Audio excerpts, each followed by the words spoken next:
Mmea wa magimbi. Tunafahamu sana mmea huu wa magimbi, popote pale utakapouona unafahamu, na kama haufahamu na kufahamisha, hii ndio mmea unaozalisha magimbi. Na mmea huu popote pale utakapouona, jua kwamba kama una maradhi ya tete kuwanga, vipele katika mwili wako visivyoisha, majipu, mapunye, basi umeweza kutibu changamoto hizo na zinaisha kabisa, unakuwa uko vizuri. Kama haujanifollow, ni follow, nitakufollow back. Like, comment, share. Acha swali lako katika comment section, nitakujibu vizuri tena ipasavyo kabisa.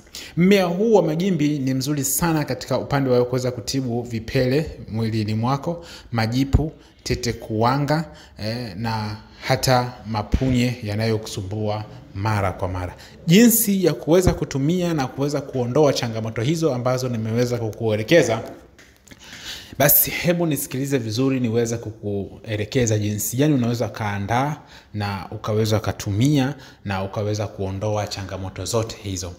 Mmea wa magimbi una asili ya utomvu, na unapopata tatizo la tete kuwanga katika mwili wako, kata haya majani ya magimbi kuanzia chini kidogo, kisha utaponda. Ukisha ponda utaweka maji mengi sana ya kutosha, zaidi ya lita 10 au 15.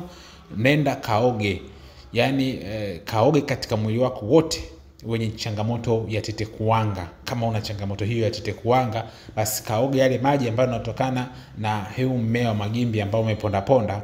Baada ya siku 2 hivyo vipele vitakauka vyote na vitaanza kutoa magamba meusi na kubaki vidoti katika mwili wako. Tayari utakuwa umeshapona tete kuwanga, lakini vile vidoti, ipo dawa nyingine ambayo unaweza kupaka na kuweza kuondoa kabisa mabaka ama makovu yanayotokana na hiyo vipele vya tete kuwanga. Jinsi ya kuweza kutibu mapunye, jinsi ya kuweza kutibu majipu ndani ya mwili wako. Mapunye unatibu, tafuta mafuta ya nazi, kisha chukua utomvu wa hii magimbi, utomvu wa kutosha, kisha utachanganya na mafuta ya nazi, utakuwa unapaka sehemu yenye tatizo ama sehemu yenye punye. Nadhani kwa kufanya hivyo ndani ya wiki 1 ama wiki 2 utakuwa tumeweza kumaliza changamoto ya mapunye katika mwili wako, yani ugonjwa wa ngozi kuwashawasha, iwe kichwani iwe katika mwili wako. Tumia, utamaliza na utakuwa vyema vile vile. Hilo halina shida utakapoweza kutumia mmea wa magimbi. Kwa wale wenye majipu, wenye mapele makubwa katika mwili wao, sababu ni uchafu wa damu, yani damu yako ina shida, na ndio maana unaota majipu, unatokwa na majipu katika mwili wako, unaota na vipele vikubwa zaidi ya chunusi, wakati mwingine vitumbua vinatoka na usaa. Sasa tumia mmea huu wa magimbi kuweza kutatua changamoto yako. Kausha majani ya magimbi, kisha utumie katika chai ama uji asubuhi na jioni.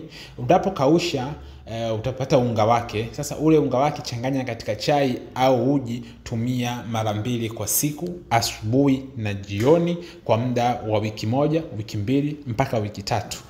Uangalia maendeleo yako yanaendelea vipi. Itamaliza matatizo ya majipu yanayokusumbua mara kwa mara, itamaliza matatizo ya vipele zaidi ya chunusi vinavyokusumbua mara kwa mara katika mwili wako. Hapo utakuwa umeweza kutibu changamoto zote hizo kutumia mmea huu wa magimbi.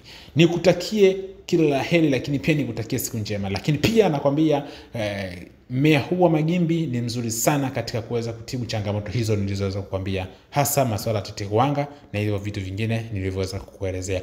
Mimi ni mtaalamu ninayekushauri kila siku kuhusiana na swala la tiba. Namba zangu za simu +255 658 16 38 38. Nikutakia siku njema, nikutakia kila la heri.